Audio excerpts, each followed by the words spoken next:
Hello! Good day sa inyong mga master. So ito nga yung ating fishing rod na matagal nang naka-stock. Isang lang yung pangilalim niya kaya ang hirap ihagis. So ayan, napalitan natin. Ganito lang ginawa natin dyan mga master. So kailangan ko lang dyan yung reel holder.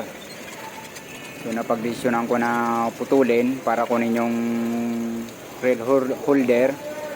So dalawa lang naman yan. Kung maayos natin o tuluyang masisira. So no choice tayo kasi nga hindi rin naman nagagamit. Sinubukan ko na lang na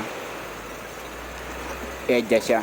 So ayan, pinuto lang natin. Pinaka holder talaga yung target natin dyan. So natanggal na natin yung fiber sa loob at naisukat na natin. Okay naman. Kailangan lang natin tanggalin yung ring, yung guide ng braid line para maipasok ng maganda yung reel holder. So ayan nga, sayang rin naman kung tapo natin basta-basta. So natanggal na natin at pumasok na nga yung ating reel holder. At yung ring naman na yun, itinabi lang natin in case na kailangan natin magpalit. Kung hindi umakma yung naiwan na ring kasi medyo maliit na, papalitan natin. So ayan na siya,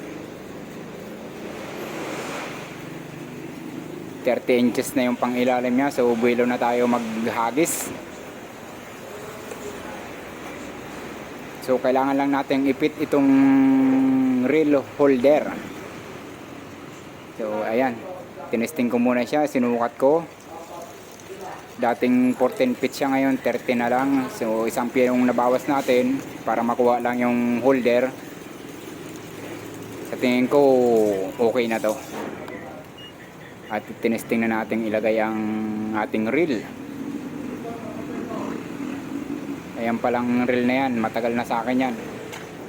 Binigay yan sa akin ni Bilas G Garcia. Shout out sa iyo Bilas, maraming salamat. Ito yung gamit mo na ingatan ko pa rin hanggang ngayon. So itong rod na lang na ipinadala ni Kuya Tuper yung ating ni-repair. At ayan nga, kailangan nating maipit ito. Nilagyan natin ng masking tape sa loob. Pagkalagay natin ng masking tape dyan at fit na siya, lagyan ng glue.